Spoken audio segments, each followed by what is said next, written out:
Bismillahirrahmanirrahim. Assalamualaikum warahmatullahi wabarakatuh. Untuk seluruh umat muslim dimanapun Anda berada, sudah beberapa lama ini saya berpikir ada sesuatu yang mengganjal dalam pikiran saya, yaitu tentang toleransi beragama. Jadi mungkin ini agak terlambat saya membahasnya.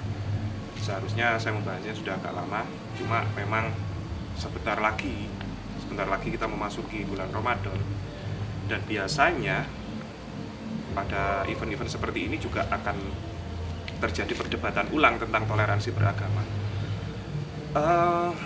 Banyak yang menyebutkan toleransi beragama di dalam Islam ini yang salah. Sampai dengan beberapa waktu yang lalu ada video yang menyatakan ada seorang mubalik yang berada di dalam sebuah gereja mengatakan, apa salahnya ketika kita mengucapkan selamat kepada agama lain tentang hari raya. Jadi hari raya yang dilakukan oleh orang-orang non-muslim. Jadi konteksnya tidak seperti itu. Secara harfiah saya sendiri memahaminya bahwa itu adalah salah. Karena apa? Pemahaman saya di dalam Islam, jadi Islam itu adalah rahmatan lil alamin. Jadi Islam itu adalah rahmat bagi seluruh alam, bukan rahmatan lil muslimin, bukan, atau bahkan rahmatan linnas, bukan, tapi rahmatan lil alamin. Jadi rahmat bagi seluruh alam, bukan untuk muslim, bukan untuk manusia saja, tapi seluruh alam. Artinya apa yang diajarkan oleh Islam itu adalah semuanya hak, semuanya adalah benar. Insya Allah seperti itu pemahaman saya. Jadi ketika kita bertoleransi, ketika kita mengucapkan kalimat selamat, selamat Natal, selamat hari raya, yang lain sebagainya di luar muslim, itu adalah bagi saya adalah salah. Apalagi dengan dikatakan oleh beliaunya bahwa ketika saya mengucapkan seperti ini, tidak serta-merta saya menjadi Kristen, tidak serta-merta ketika saya mengucapkan selamat hari pahlawan terus besoknya saya menjadi seorang pahlawan atau Avenger, itu juga salah.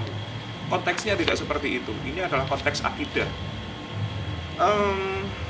Memang betul di dalam Islam itu tidak ada paksaan dalam beragama.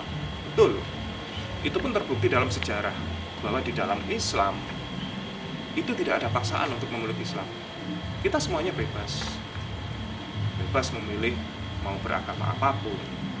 Cuman Allah sudah mengingatkan bahwa Islam diturunkan ke bumi itu adalah sebagai rahmatan lil alamin. Jadi rahmat bagi seluruh alam semesta. Rahmat yang bagaimana? Jadi Islam yang diturunkan oleh Allah melalui Nabi Muhammad itu adalah agama yang merupakan petunjuk bagi kita menjalankan kehidupan di dunia dengan sebaik-baiknya. Dan bahkan saya berani mengatakan insya Allah Islam itu adalah agama yang benar. Nah, ketika kita mengucapkan selamat kepada agama yang lain, bagi kita umat muslim itu adalah salah. Kenapa? Karena di agama kita, agama Islam itu adalah agama ini benar, hak. Otomatis di dalam keyakinan kita Islam, maka agama yang lain itu ada ketidakbenarannya, dan itu sudah terbukti di dalam sejarah dan lain-lainnya. Salah satu yang bisa membuktikannya adalah turunnya di dalam Al-Quran sudah dijelaskan bahwa di dalam sejarah diturunkan yang namanya kitab Taurat, Zabur, dan bahkan juga Injil. Namun di situ kitab-kitab tersebut banyak yang tidak dilaksanakan dengan sebaik-baiknya oleh umat Islam, bahkan oleh umat-umat yang diturunkan oleh kitabnya pada saat itu. Namun banyak yang disalahkan, sehingga turunlah Al-Quran yang oleh Allah sendiri itu dijanjikan bahwa Al-Quran dijaga oleh Allah sendiri, kemurniannya dan lain sebagainya.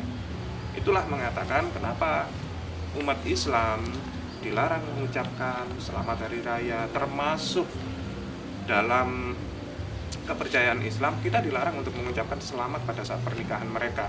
Karena apa? Kita menganggap pernikahan mereka di luar Islam itu tidak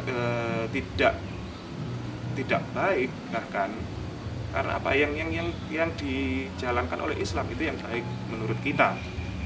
Jadi seperti itu. Jadi toleransi yang ada di dalam Islam itu sebenarnya adalah hanya satu kuncinya, yaitu lakum dinukum waliyadin, bagiku agamaku, bagimu agamamu. Dalam artian ketika kita bertoleransi dengan agama lain, silakan jalankan sesuai dengan agamamu, tapi jangan mengusik agama saya pun tidak akan mengusik agamamu. Seperti itu seharusnya. Ketika kamu mau masuk ke Islam, kita juga persilakan, kita tidak memaksa, kita hanya membeberkan, kita hanya memberikan pengertian bahwa Islam itu adalah seperti ini, agama yang rahmatan lil alamin. Kenapa kita tidak boleh memaksa? Kenapa Allah tidak boleh memaksa kepada umat-umat selain untuk masuk ke dalam Islam? Jadi di dalam Al-Quran sudah jelas Allah berfirman bahwa dan jikalau Tuhanmu menghendaki, dalam artian di sini Allah, tentulah beriman semua orang yang di muka bumi seluruhnya. Maka apakah kamu hendak memaksa manusia supaya mereka menjadi orang-orang yang beriman semuanya? Kita tidak bisa, hanya Allah lah yang bisa merubah hati seseorang untuk menjadi muslim atau tidak. Nah, disinilah sudah jelas sebenarnya bahwa toleransi sekali lagi yang ada di dalam Islam itu cuma satu, lakum dinukum waliyadin. Jadi itu garis besar bahwa toleransi beragama di dalam Islam batasnya adalah di situ. Ada juga yang menanyakan kepada saya beberapa bulan yang lalu, kebetulan teman saya, dianya juga seorang mu'alaf dulunya. Kalau seandainya Islam dikatakan tidak boleh memaksa, terus kenapa Rasulullah berperang? Ini juga pertanyaan yang luar biasa sebenarnya. Itu juga timbul di dalam pemikiran kita mungkin. Jadi konsepnya ketika Rasulullah berperang pada saat syiar Islam awalnya itu tidak serta-merta kita langsung, oh kamu non muslim, kita langsung berperang. Tidak seperti itu. Jadi ada tahapan-tahapan yang itu dilalui oleh Rasulullah. Tidak serta-merta langsung berperang. Jadi awal kita mengingatkan, kita menawarkan, ini loh ada agama Islam yang baik, agama yang lurus, yang langsung diberikan oleh Allah, dan ajaran-ajaran ini insya Allah adalah ajaran yang baik. Dan ketika itu tolak, maka mungkin akan diberikan lagi kedua, sampai dengan beberapa kali. Kalau ternyata dari negara yang diberikan peringatan ini tidak menerima, bahkan menjatuhkan atau bahkan menyerang, disitulah baru Rasulullah akan melakukan peperangan. Jadi tidak langsung serta-merta melakukan peperangan. Jadi di fakta sejarah memang perlu diakui juga bahwa perluasan wilayah Islam pada saat itu seringkali menimbulkan peperangan. Ya, saya akui memang seperti itu. Tapi peperangan itu dilakukan oleh Rasulullah hanya sebagai pembelaan sehingga Islam tidak mengalami kekalahan. Jadi bukan karena memaksakan keyakinan kepada mereka, tapi karena akses politik sebagai konsekuensi logis dari sebuah kependudukan. Jadi awalnya seperti itu. Pada tahapan-tahapan sekarang, apakah masih diperlukan seperti itu? Bisa jadi kita berperang dengan non-muslim. Karena apa? Karena ketika Islam dijatuhkan, ketika umat Islam dilecehkan dan sebagainya, barulah Islam itu akan turun tangan. Bahkan Rasulullah sendiri pun akan melakukan yang sama ketika ada seorang perempuan yang dilecehkan dan sebagainya, maka pedanglah yang akan keluar. Seperti itulah seharusnya kita sebagai umat muslim. Jadi tidak serta-merta mengambil sebuah kesimpulan global bahwa Islam itu adalah agama yang keras. Tidak, agama yang suka berperang. Tidak seperti itu. Tapi yang lebih fokusnya adalah sebenarnya agama Islam ini adalah agama yang toleran terhadap agama-agama yang lain. Dan bukti-bukti yang ada, Islam bertoleransi kepada agama-agama yang lain. Dalam riwayat, dalam sebuah kisah ketika zaman khalifah itu juga banyak dimunculkan. Salah satunya yang masih saya ingat adalah ketika salah satu khalifah ingin atau akan membangun sebuah masjid, dan kebetulan di situ ada rumah non muslim yang seharusnya kalau ini dilakukan pembangunan, maka rumah non muslim ini harus digusur, dengan serta-merta non muslim tersebut menghadap kepada Abu Bakar As-Siddiq. Ketika melapor, beliau langsung mengambil tulang dan digariskan dan disuruh membawa, dan setelah itu dikembalikanlah tanah milik non muslim tersebut. Nah, seperti inilah toleransi yang seharusnya kita miliki di dalam Islam. Jadi bukan peperangan dan sebagainya, tapi tetap akidah kita tetap dilarang untuk mengucapkan selamat Natal, selamat atas pernikahannya dan lain sebagainya seperti itu. Karena apa? Pemahaman kita adalah seperti itu. Jadi pemahaman di dalam Islam inilah ajaran-ajaran yang hak menurut Allah, dan ini yang harus kita jalankan. Jadi ketika kita menyampaikan selamat, itu adalah salah. Ketika mereka menyampaikan selamat kepada kita, itu benar. Kita